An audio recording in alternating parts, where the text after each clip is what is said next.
Dennis Miracles, spokesperson for Dr. Mahamudu Bawumia, reply Kennedy Agyapong. Now, in replying to Kennedy Agyapong, me was it to me who a certain contradiction in communication because what can be was sempa and then what can be OKFM. I see a contradiction. Then Team Kennedy frame me no beche in command me or mutimum back boy brilliant lawyer Kobi Amwa Mokara Ebra Godfrey Dame. See, I different on no, that's 70 lawyers. No. Yes. Beautiful conversation about it. And once Mary Hashimi views I'm a share on the early concession, I still stand by it. There was no direct correlation with that and what happened in the parliamentary election. That is my view. I know, and I'm no better. Near Dennis Aka in response to Kennedy Agyapong. Any contradiction can crabby me me no be cheni nyina message also be subscriber mo subscriber no click be notification no me the video bi atuma obehu na watimi ahwe bi uwie nso anu aja comment in the comment section no akọ app any Play Store I want a pan rate wa ubenya na odi edi ujuma is the best platform abenya the best rate at the best send this guy about all the major meeting platforms best rate on the mount. Kennedy say or no dey until the last ballot is counted no say concession pan there muntuma remember. No, Kemi and I disagree with them. I believe it's more about the laxity of the MPP itself, the laxity of the police, and the laxity of the EC. MPP now constituents on the 6th of December, you say to me, can join you so Ashanti region. They lost about 80% of them. It's data. They were laxed. Now form they were an Ashanti regional report of the MPP bears me out. The general coordination on the election day was poor. This is the MPP's Ashanti regional version of the report. But I know you remember the Amakamakevi, so I'll put it there. Now, Dennis Miracles, I think about a month or two earlier, FM, and Obi Busan on this issue of early concession of Dr. Bawumia. Listen to what Dennis said. Oh, I mean, we don't go into an election with violence. That is why today, I tell you, so one of the things I would always say, we would regret, and I would always look in the eyes of a party people and say, I am sorry. And they say, yen party for mo boy ballot papers won buy no yen jam no mambo ho buy but I don't know if you are getting what I'm saying because Obi we have a way of protecting our own ballot papers and yeah no we are started protecting we thought to say baby I draw a democracy muno the state security agencies we should protect, will be able to do that protection. Yes. Yeah, that's what we thought. And they failed you. Oh, isn't it obvious? Haven't you seen the Insawam video? In fact, they took the entire place and destroyed everything. So some say the time my flag bearer in the concession speech was too early in the day, and that probably is something that should not have happened. Would you defend that decision any time? Yes. I think that concession is what kept Ghana in one piece. Some believe that is why your party people also lost hope. Emma constituencies be over Mulus. Since you not make a choice, was a make a choice earlier on say there were losses based on our choice or the flag bearer's choice to save the peace of this country, to protect the peace of this country. There's no doubt about that.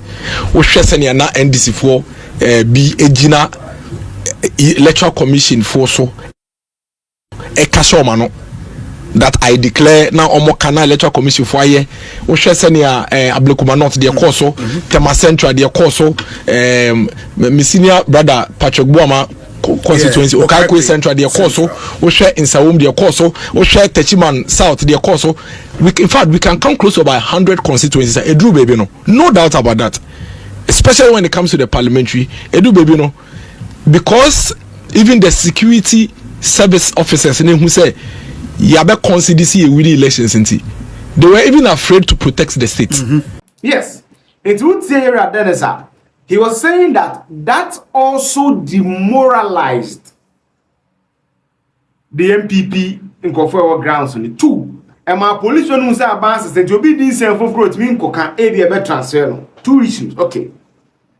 Asam ne ba enu na era Kennedy kokan no. Anopai Kwame Chromatic is your friend of OKFM. Listen to what Dennis said. Yepa na mami Musa de enra yete mi social media ye ru Kennedy Agyapong Agyapong wono so obo ne ntoasa na waka asem bi se ono de so obeye flag bearer just electoral commission declare say wa ni nkunim ansa na wagye atum wonyi ntum sɛdeɛ ibinum yɛ ne sɛ letter commission meka sɛ wadi ayintwo ana wa lusu a na wa babonte wo mun hyase mo bo ade anwie na wa baba bɛka ɛna bi sɛ ni wedi awe a em sɛ kutia bi anim ni wura wo anim sɛ sankomo yɛ twa so ma oh benji di sɛ kutia benji di sɛ ono megidi a wo on sɛ democracy na yɛ run no emi do ni nyina yɛ democracy no ye nyina na yɛ wom so but obia ne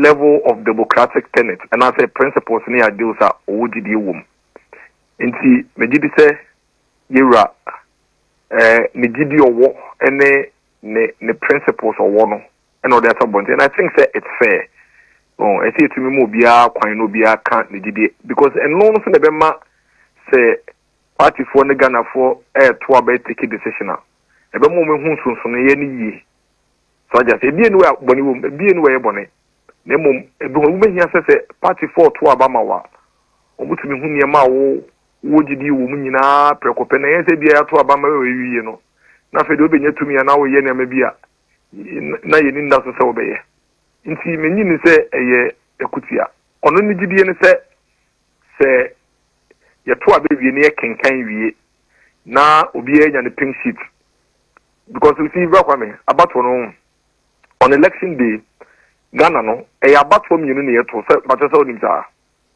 yeto presidential no and yeto parliamentary two distinct elections but so ya we now at the polling station so no your polling station agents mienu baako represent parliamentary candidate no and a baako represent presidential candidate in every polling station. And see, you probably we are a polling station where you see me a kind. You can we are now agents for parliamentary elections or jitum wa no was sign we are no agenda pink sheet. Now or the pink sheet akko and also the ama parliamentary candidate in the coalition center or war. Now, or the copy, Aquacoma, and as a parliamentary candidate in the coalition center at the copy, Aquama, on only agent or war constituency coalition center. Senebea or the better to the easy for a deba coalition center one of them. Pepe and a presidential candidate and so away agent. Presidential candidate agent, no, or no, it's say. Or no, ne presidential candidate no a coalition center no Accra enti yenya kinkan abano no sensan no de ne pink sheet pe so no so send a presidential candidate no coalition center na or the copy so come presidential candidate no agent or constituency coalition center ho na ono so de ahwe de easy for e de beba enti ye kinkan abano across the country ni nyina no na presidential candidate no ye ono so ne coalition na parliamentary candidate no so ye ne coalition and so na wo mu ne say parliamentary candidate ne de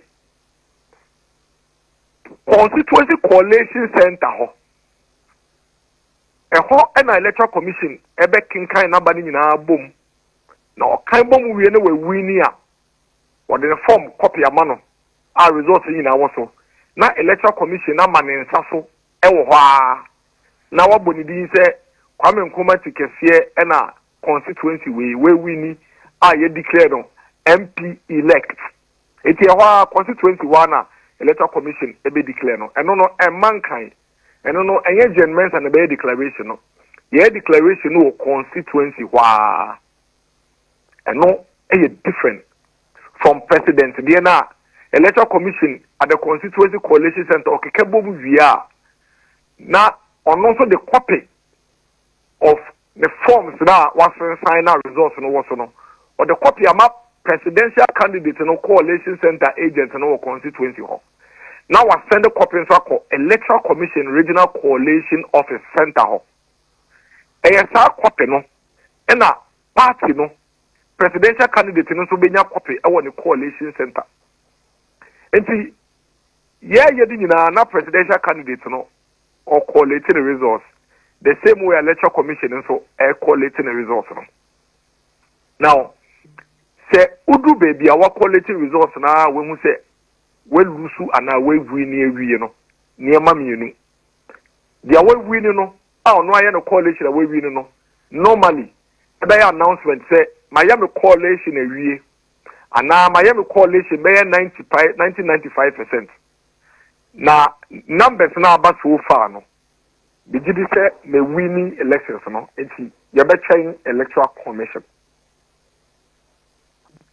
The other side is say they are no you can carry on for coalition in the area we lose no ono so waso die dem mom na kwa mpacho ha ne tie years say you can carry money in area na wo kaka bom nyina awie na hu say we lose but assembly ni ho ye train say ade bechi na electoral commission abekin ka say basa bia nkoso a obi anhyew obetimi atrase atwen akopem ebia na wotwe anase afempo obi anhyew because I don't know BBA ni ho.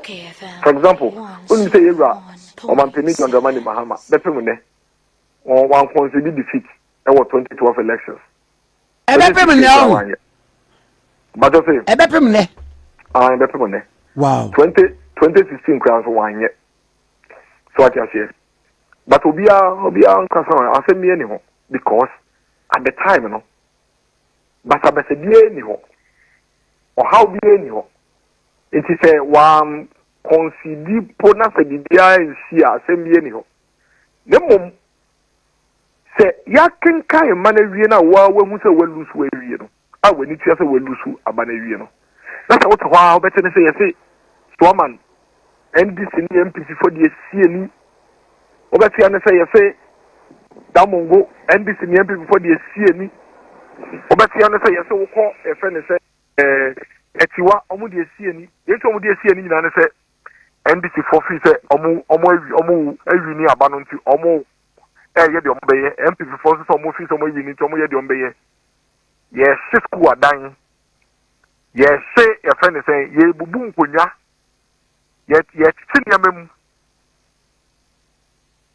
na se wo pani no wonim se abeyi se me maniti a o makeka ni na abom me pink sheet ni na ne krami.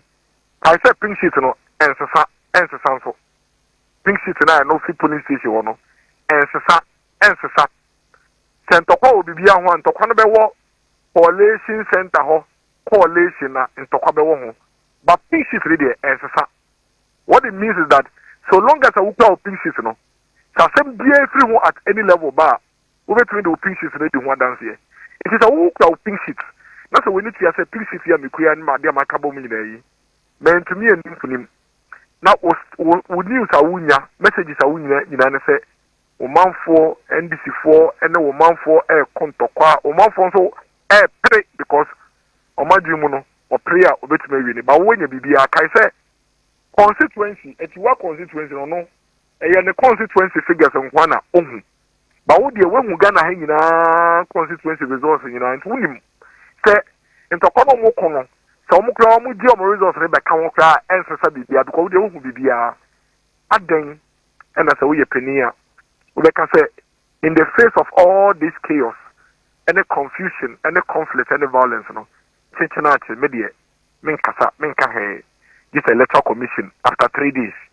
ababe announcement answer wabra woni say we train 2 years kra electoral commission announcement no and social results are wo no knowing very well so who can pink sheet and will be there. I have an example.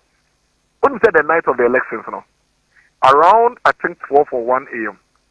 Yeah, press conference. Maybe I may address the press conference. That time the quality results about 60-65%, and we're very much in the lead in that at that time, at that moment. And that was the time I hear press conference. I catch a man phone and I say, "Omo member NDC phone show my bufoni omo." And yabasa na ndisi phone say about one because based on your figures ye hu so far there ye win elections no nti omo mani na ho no mo focus on what we are doing at that point ye coalition ayaye no about 60% says ye win elections no but about 3 hours later after the ye coalition be 95% vie no Any who say after collating over 95%, no results are bad so far. Maybe Abba be doing it. See, the Aka in Akra Bekanwa, and to me, my presidential candidates, and win the elections. You cry a pink sheet, you cry a BBR, and I think for Kontokwa, and then go full pay from home, and a yes, cinema. So we a leader, not say under this circumstance, who can say attention action. What dear, over to electoral commission, and think of Phoebe Promumpra, or Phoebe Womu, Niamabesia and Shia, and yet courage, and your cowardice. Because as a leader, no. Accepting defeat when you need to accept and so graciously, a part of the key tenet of a leader. And that is why I was making the point, say, nobody should ever say, media, semenituya, merizon, and Petroba committee, you, the caveat, snake conditions, the briabim. Semenituya, tensional to say, melusu abakra na, media, Metro Electoral Commission. Ubetime to electoral commission wa bra kasa basa bi ankoso ubetime problem bi no nen kandada o ubetime to electoral commission wa bra o how bi ankoso ubetime to problem bi ne ho nen kandada o but if the prevailing condition but I'm telling you if the prevailing condition to senia na a prevailing in 2024 na anadwo by 4-5 am ye bonko for senior ma wo party for ye play promo ni ade party for so fight back because or you say or fight back because I did better no the fight and also better balances and so now wouldn't pass and saka bibia me huni nyina but no party no be on one on your huni nyina that's also what the train now be train na or party for play pra na ya say near no minus share and no and your courage and your sign of courage and your sign of a good leader, and that is what basically the point I was making is about. Yes, there's a contradiction. Now he's making it seem as if say Kennedy is not peaceful. Bawumia wanted to be peaceful. He made that same point in Asempa. But now, as Obaso didn't know, Ebesi Kennedy said Kennedy is democratic. There be here Dennis. I disagree with you. I think that you are saying two different things now. I usually say to stand by my view, but it seems you switched from your view. So I don't think it should be a Kennedy Agyapong problem. Maybe the communication team should have alerted you. There seems to be a contradiction. Though I believe that it comes to the laxity of the MPP. The executive summary of MPP report on that kind. The general coordination on the election day was poor.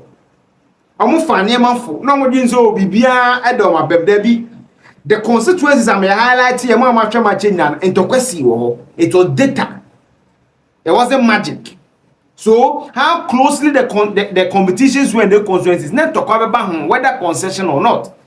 And here I don't think it's about Kennedy's unpatriotic nature. I will not disagree, but I won't say it's unpatriotic. What I say? Maybe you are looking at it from a angle, as our class and panel. Looking at it now, as a now, we're looking at the angle of the diplomacy. How the MPP will be seen in the light of people. What I say? So concedingly, no. But I still see a bit of a contradiction there. Now, and then Tim Kennedy, Kobianwa or Frame, nice conversation. Have a 60-minute conversation. What we agree to disagree. Brilliant conversation. I think that Kennedy will like you. I always say this: the team members, do one solid. Come on, my boy, solid. It be insider information. But when I made my argument, I also argued from the point to say, I think what Dennis said in Asempano largely say a mangrophobia say, oh, and then say cranny abemabu say lose police, by a bit of insider information. I don't think it would be fair to him to put that across. I don't know what to make of it. Share your comment with me. Who you are not subscribing. Now I click the bell notification in the video be to now what's my man you be sure say once I want to share videos into TikToks my share my man for and we'll be thank you so much for your support. We are up on the Play Store and one pan rate we'll be the best of rates nowadays at D with my from you say to me here Ghana as we here. But that's the shape. Before I go, thank you so much. We are almost hitting 37,000. Brilliant. And one of my Jumano. Thank you so much. And I'm in Shamunina Medasa. Bye bye.